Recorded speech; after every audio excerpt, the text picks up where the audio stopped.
Yes, good evening. My name is Wallace Gator Bradley. No, it's Dr. Wallace Gator Bradley. We got a very interesting show today. I'm the host of the Bradley Report. I'm also the president of United Peace, Inc. This show is being presented by United Peace, Inc., the producer of this show, and the person that helped me find the topics to bring to you through this show is none other than the chairman of United Peace, Inc., Terry Marsh Bradley, and I'm so blessed that she's my wife. Yeah, I'm married 3 times, double, triple bubble. But got a very interesting show today. I know you've heard about them making Trump immune, the king, and no one can prosecute him. But in doing that, they also made it where Biden is the king. So you got one individual that'll do anything, lie, cheat, stab, grab women where he ain't supposed to grab women, and he's a convicted felon. And then you got an individual that says he don't believe no one should be above the law. And you got to make the decision, because it's we the people that got the power. First off, the judiciary supposed to confirm what is the law of the land. They do not have the power to legislate. That's for the legislative body. And they do not have the power to make the law. That's the executive branch, which is the president.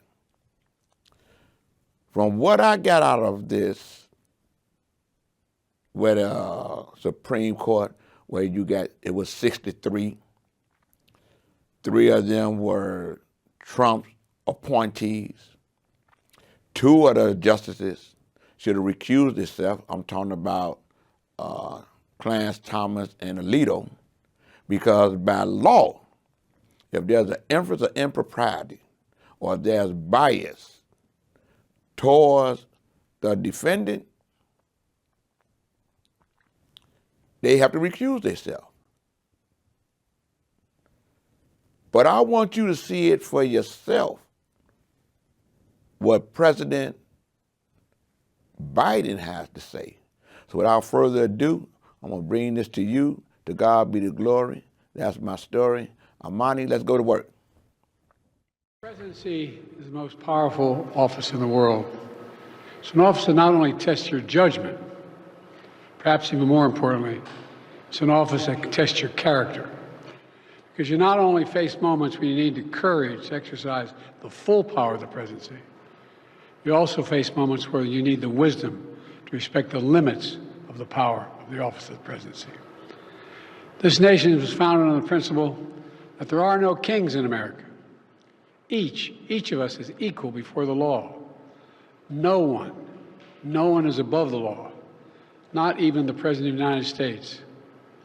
With today's Supreme Court decision on presidential immunity, that fundamentally changed. For all practical purposes, today's decision almost certainly means that there are virtually no limits on what a president can do. This is a fundamentally new principle, and it's a dangerous precedent, because the power of the office will no longer be constrained by the law, even including the Supreme Court of the United States. The only limits will be self-imposed by the president alone. This decision today has continued the court's attack in recent years on a wide range of long-established legal principles in our nation, from gutting voting rights and civil rights, to taking away a woman's right to choose, to today's decision that undermines the rule of law of this nation. Nearly 4 years ago, my predecessor sent a violent mob to the U.S. Capitol to stop the peaceful transfer of power.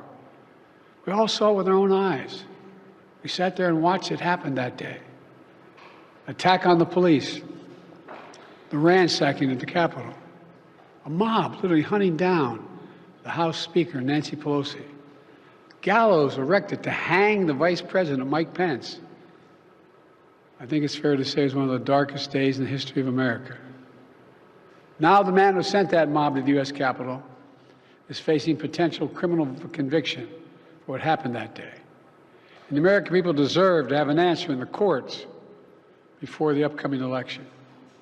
The public has a right to know the answer about what happened on January 6th before they are asked to vote again this year. Now, because of today's decision, that is highly, highly unlikely. It's a terrible disservice to the people of this nation. So now the American people will have to do what the courts should have been willing to do, but will not. The American people have to render a judgment about Donald Trump's behavior. The American people must decide whether Donald Trump's assault on our democracy on January 6th makes him unfit for public office in the highest office in the land. The American people must decide if Trump's embrace of violence to preserve his power is acceptable. Perhaps most importantly, the American people must decide if they want to entrust the president once again, the presidency, to Donald Trump, now knowing he'll be even more emboldened to do whatever he pleases whenever he wants to do it. You know, at the outset of our nation, it was the character of George Washington, our first president, that defined the presidency. He believed power was limited, not absolute. And that power always resides with the people, always.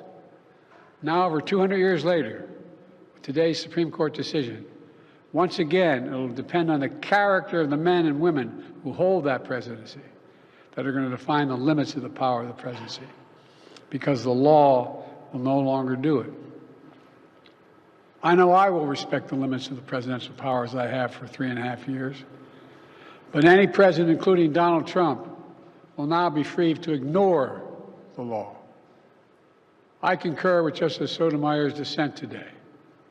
Here's what she said. She said, in every use of official power, the president is now a king above the law. With fear for our democracy, I dissent. End of quote. So should the American people dissent. I dissent. May God bless you all, and may God help preserve our democracy. Thank you. And may God protect our troops. Why are the best Democrats to beat Trump? President Biden speaking there. You did hear a few questions shouted at the end. Were not answered. I want to bring back in my colleagues, MJ Lee, Jeff Zeleny, Van Jones, also with me. MJ, a short but forceful speech talking about how no one was above the law, not even the President of the United States. The president going on, though, to say today that fundamentally changed. The only limits of the office will now be self-imposed. And MJ saying that he agreed with the dissent, the very strong, forceful dissent from Justice Sotomayor, who said the president is now a king above the law. Just walk us through. We had, as you noted, MJ, we had a sense of what he might say, but really driving this home in terms of its impact, MJ, on democracy. That's right. And just so remarkable coming from the president, given the events of the past few days. Just as we had expected, he used this ruling to take Americans back to 4 years ago. He said the former president, Donald Trump, sat back and watched a violent mob attack the Capitol. And then he talked about the ruling in particular, saying that this means that there are now virtually no limits on what a president can do, even though he said this is a country where no one person can rule as king. He said in really remarkable statements that this sets, in his view, a dangerous precedent for the country. He said the decision today continues the court's attacks on a wide range of principles that are fundamental to this nation. And he said it undermines the rule of law. He said the public has a right to know what exactly happened on January 6th, and really lamented the fact that as a result of this decision, that the public is likely not going to get the full answer. And that is when he pivoted to say it is now up to the American people to make a judgment. It is essentially up to them to vote against Donald Trump and make sure that he doesn't come back into office, I should say. And in one of the more remarkable moments from this speech, the president said the American people should dissent. I dissent. I just want to stress here, this is a president and a White House that have been so careful whenever we have talked about legal decisions and rulings to make sure that he makes clear he respects very much the judicial system. And this is sort of the closest that we have ever heard him, I think, walk right up to the line of saying, I just fundamentally disagree. Obviously, the president made clear that he is resigned to the fact that there's nothing he can do about this ruling, but that he vehemently opposes and disagrees with this decision. And again, use this as a rallying cry for American voters to use their power to vote in November. And again, just incredibly interesting given what kind of political trouble he is in right now after that very poor performance at the debate last week. He's also started by bringing up character, right? And talking about how being president will test your judgment and your character, that you need courage in your decisions, but also the wisdom to respect the limits of the office, and talked about how George Washington, right, had defined the presidency based on character, noting that the power was not limited, was not absolute, and believed the power rests with the people. And then, Jeff, he went on to say, but the law, because the law will no longer do it, now it is up to the people, as he then made that very forceful argument, as MJ just pointed out. Is it surprising to you at all, Jeff, that he did go as far as he did tonight? Not at all. I mean, it's certainly the context of this, of course, is that his campaign and indeed his White House is in political crisis. So he is trying to turn the page, refocus this conversation on the campaign at hand, and standing in the cross hall of the White House, a spot that has been used so many times and places in recent and long history to reframe this conversation. What the president did not do, of course, was take questions. What he did not do was talk about himself, but again, trying to redirect this campaign conversation and the American people to what he views as the stakes are in the election. This is the first step in what will have to be a series of steps to claw back attention on this campaign and to show Democrats, first and foremost, that he is up to this task. This has been a very dark moment for the campaign, in the words of Democrats alone. So the president clearly using this Supreme Court ruling today to make this not about him, but to try and make this about Donald Trump, which he failed to do at the debate on Thursday. But this, I'm told, is what his advisors hope is the beginning of several appearances that will try and reframe that argument. Van, how was this for step one? Well, I mean, if he was weak and uncertain last week, he's the opposite this week. That was strong, that was clear, that was decisive, and it was history making in its own way. It is very unusual for a president to be that direct. I dissent in the face of a Supreme Court decision, but I think he's pointing to a fear and an alarm that exists in this country right now, because it does look like the Supreme Court just handed a license for lawlessness to whoever happens to be in the Oval Office. And if Donald Trump, who ran over every norm, every rule, every tradition before, when he thought he might face consequences, what would he do now? And so this is not a tangential issue to the presidential campaign. The Supreme Court just threw down the gauntlet and said a president can be as lawless as he wants to be, and that makes this choice much more stark. I think that that Joe Biden that we just saw, talking about character, talking about judgment, talking about American tradition, talking about George Washington, is the Joe Biden that deserves to win. You know, I want to say to God be the glory for allowing the law of the land to prevail. What do you mean by that, Gator? The Supreme Court had to send it back to the original court that made a decision after the grand jury came back with a decision that Trump should be indicted. in order to start the trial. And they sent it back because the Supreme Court know that they was bogus in what they was doing, because their plan was to help Trump delay certain trials not to happen before the election. They sent it back. The judge gonna make the decision on what's official and what's unofficial based on the law. But what they didn't know, or what they didn't realize, was that there's gonna be an evidentiary hearing on the evidence that the special prosecutor presented, because Trump's and them lawyers wants to see all the evidence. And the public gonna be able to see all the evidence. I'm of the opinion and belief that there's gonna be a hearing sometime in September that might last for about 4 or 5 weeks. And it's gonna be the January 6th committee on steroids, because you're gonna see all the evidence. But without further ado, because my time is running short, I wanna bring this to you, where they're gonna explain that what Trump did is not only make Biden a king, and I'm so glad that Biden let the people know he don't want to be a king. He don't feel anyone is above the law, not a president, no one. And this is just my opinion. You can take my advice or my 2 cents. I don't think the president needs to debate Trump again. Don't waste 90 minutes. We can't afford it. It's a waste of time. Everybody knows who Trump is.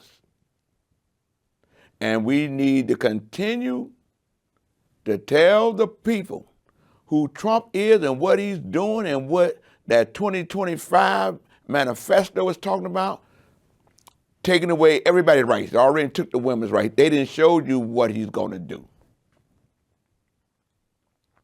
We don't have that time to waste. But that's just my opinion. I'm going to vote for Biden whether he debate the man again or not.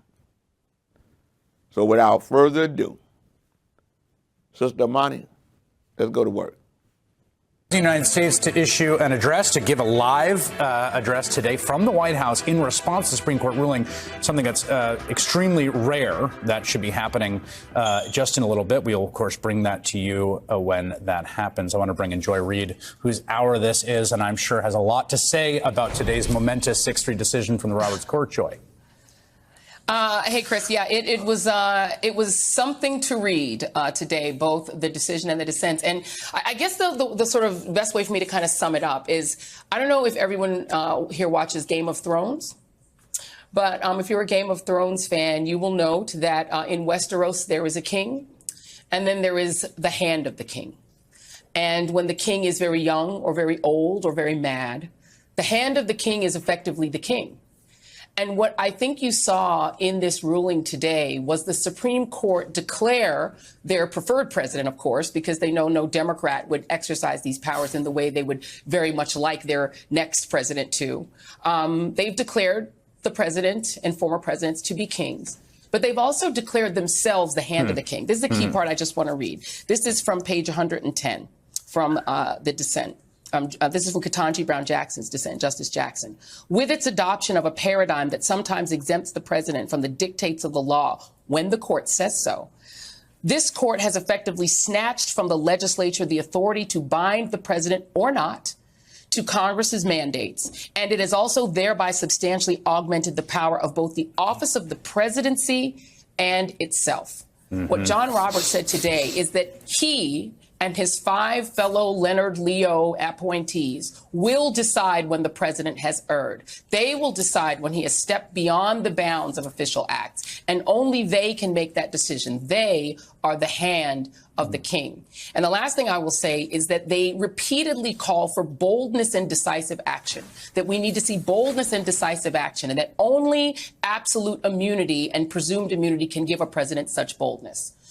One wonders then how previous presidents have figured out how to implement the Trail of Tears and force indigenous people to march along with enslaved people across this country, mainly to their deaths. How President Lincoln essentially deleted the human property, $10 billion worth of human property from every state in rebellion by fiat. How presidents, let's talk about the presidents in the 20th century. Harry Truman unleashed a nuclear holocaust on 2 parts of Japan.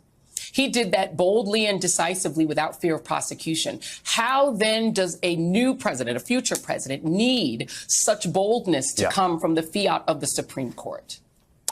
Yeah, there has been no lack of boldness and decisiveness from American presidents and executives through the years, particularly when operating in the conduct of war, particularly. Andrew, I think this has been a shocking trajectory for you, particularly as someone who knows the law quite well and the Department of Justice. What was your reaction to today's? Well, I definitely agreed with Rachel that I just did not expect that there would be 5 votes for this. This is a watershed moment, big picture.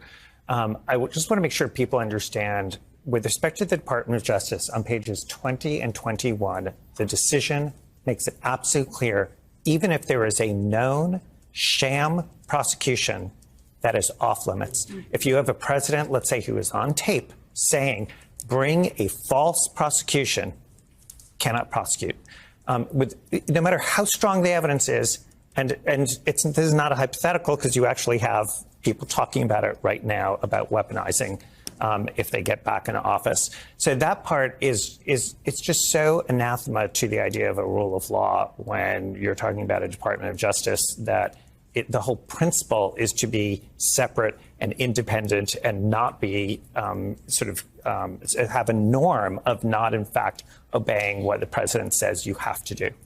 I think the whole piece of this where the legal intersects actually collides violently with the political is that in 2016, Trump was, you could go back and say maybe there were other reasons to run. In 2024, that's not the case. The only reason he's running is for retribution. And the only way Trump defines retribution is official. Mm-hmm. He wants to use official acts. Yes, that's right. And so for he doesn't Trump, want private retribution. forget about the league, right? Forget about us. Forget about the free press's analysis of something that the justices actually wrote down and put in writing, which is that we do now have a king.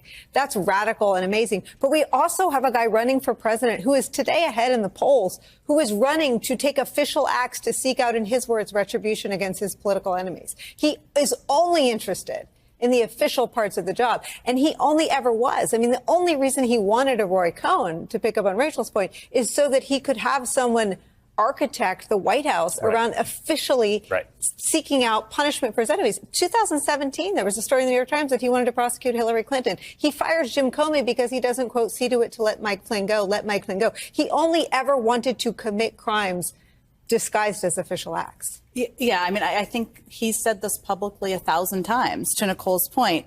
And I was reading today, if anybody's following along, on the lovely Project 2025 plan on page 560. This is the first line of that part. The next conservative administration should embrace the Constitution and understand the obligation of the executive branch to use its independent resources and authorities to restrain the excesses of both the legislative and judicial branches. This is the plan that Steve Bannon has been holding up in his recent interviews, before he went to jail today, of course, to say this is what we're going to do.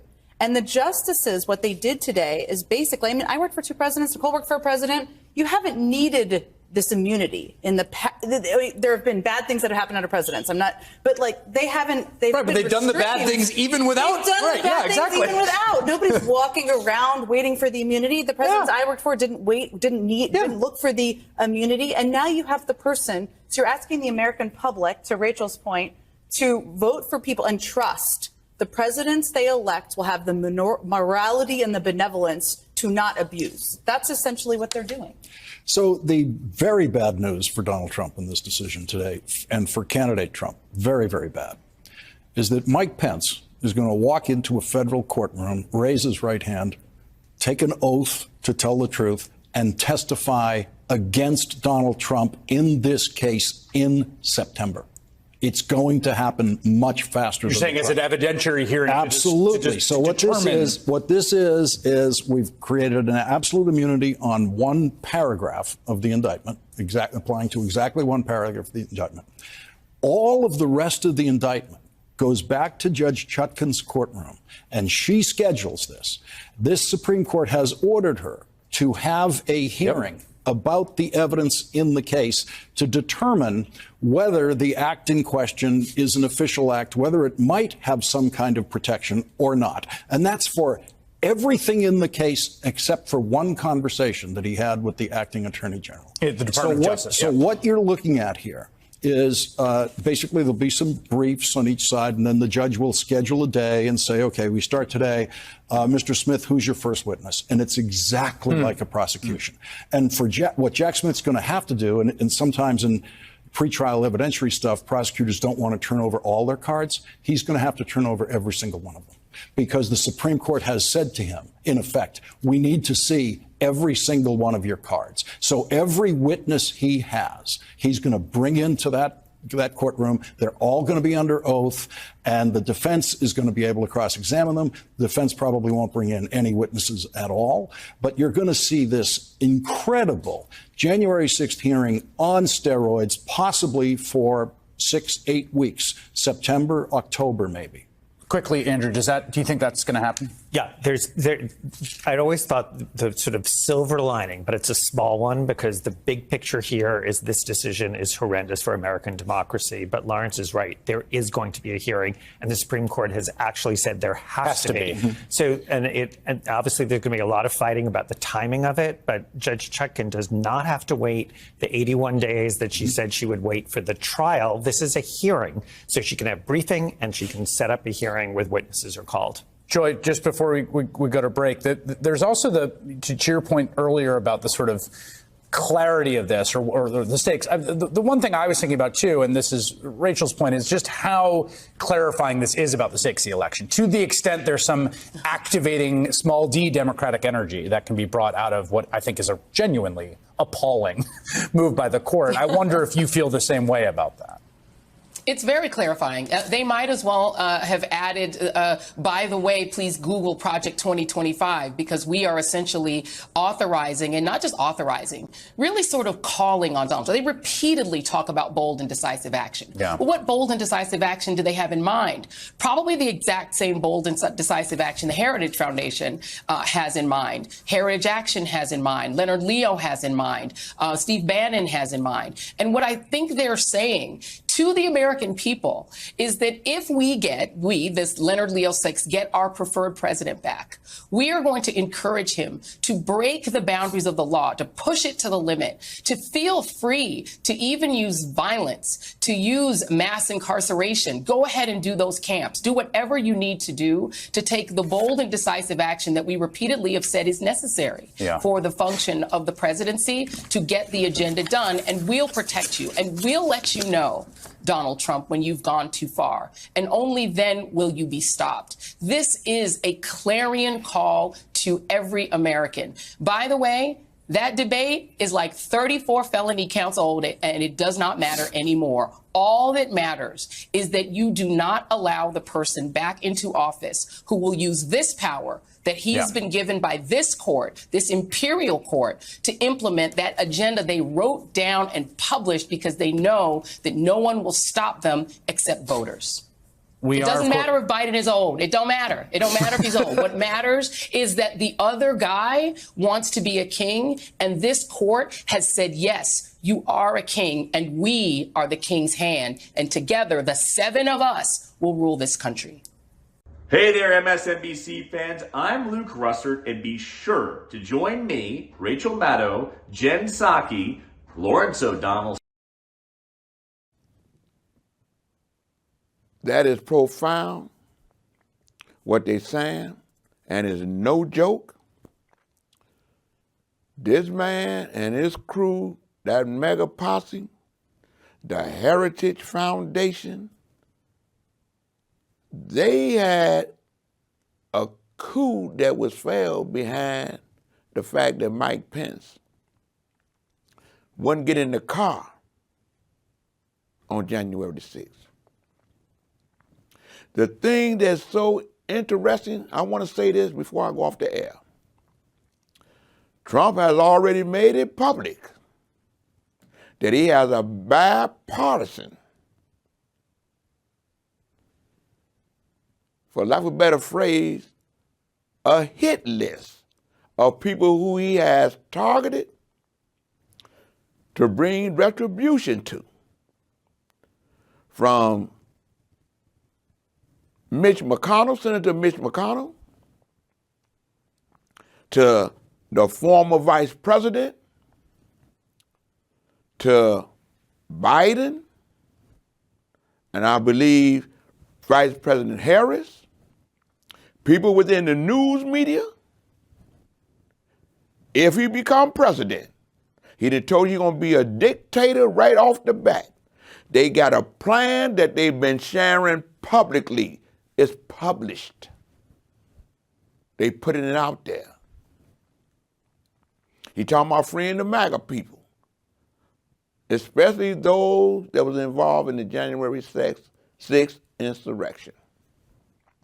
This man is not right for America, and we as Americans must vote and re-elect President Joe Biden and Vice President Harris.